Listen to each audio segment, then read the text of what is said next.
દંડવટ કરતો હું આવતો તારા દ્વારે, રક્ષણહાર પાલનહાર મને તું જ તારે. ભગવાન દ્વારકાધીશ પ્રત્યેની અનન્ય ભક્તિ અને ભક્તો વિશે આપણે ખૂબ સાંભળ્યું છે. તુકારામથી કરી અને નરસિંહ મહેતા અને મીરાબાઈ સુધીની આપણે ભક્તો વિશે વાતો સાંભળી છે. પણ આજે આ વિડીયોની અંદર હું તમને કેવા ભક્તને દેખાડીશ, બતાવીશ કે જેઓ અતિશય કઠણાઈ સાથે ભગવાન દ્વારકાધીશની યાત્રા જે છે કરવાને આવી રહ્યા છે.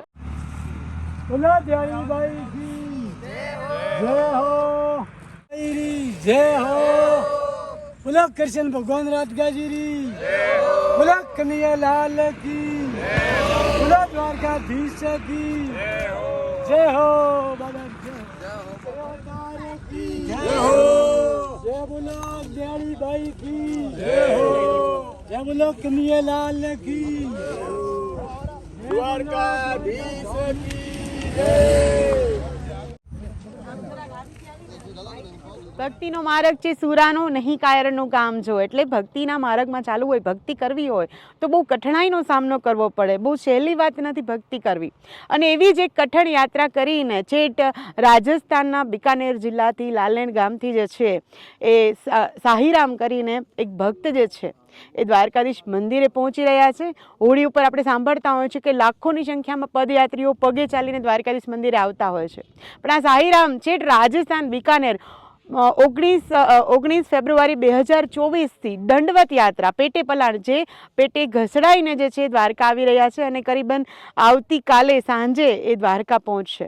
તો 11 મહિનાની એમની આ દ્વારકાધીશની યાત્રા ખૂબ જ ધન્યવાદને પાત્ર છે. પણ એથી વધારે ધન્યવાદ અને જાણવાની વાત એ છે કે આવી કઠણ યાત્રા કરવાનો એમને સંકલ્પ અને પ્રેરણા ક્યાંથી મળી.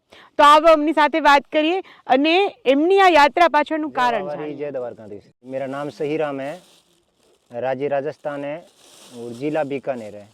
बना हुआ लालेरा नाम करके, उसे आज लालेरा धाम के नाम से भी जाना जाता है. वहीं से मैंने 19 फरवरी से ये यात्रा रवाना की है. 1300 किलोमीटर यात्रा मैंने दंडवत की है, मतलब 100 जाना उठ जाना, 100 जाना उठ जाना ऐसे करके. और ये 51 किलोमीटर की मैं ये रेंगते हुए यात्रा कर रहा हूँ. ये यात्रा करने के पीछे हेतु तो देखो, मेरा तो कोई मेरे लिए तो कुछ है नहीं. वैसे मेरी सबसे बड़ी और सबसे प्रभु से अरदास है कि अपना सनातन धर्म है,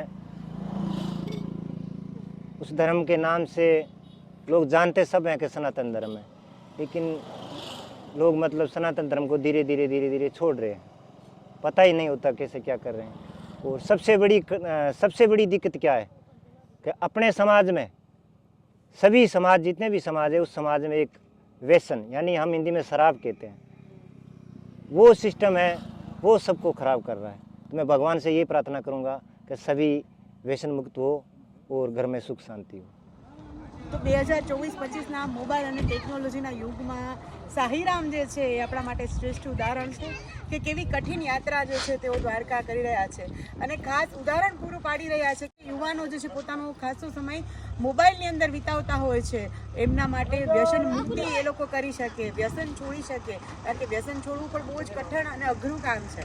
તો એમના માટે ખાસ તેઓ યાત્રા કરી રહ્યા છે કે વ્યસન મુક્ત થાય, સનાતન હિન્દુ ધર્મનો ફેલાવો. ભગવાન દ્વારકાધીશની ભક્તિના પરચાઓ જે છે એ અનન્ય આજના સમયમાં પણ મળતા રહે છે. તો દ્વારકાથી આવી જ માહિતીઓ માટે થઈને લાઈક, કોમેન્ટ અને share Dwarka today. Cameraman Nilesh Chavda સાથે વૃંદા પાડિયા, સૌને જય દ્વારકાધીશ.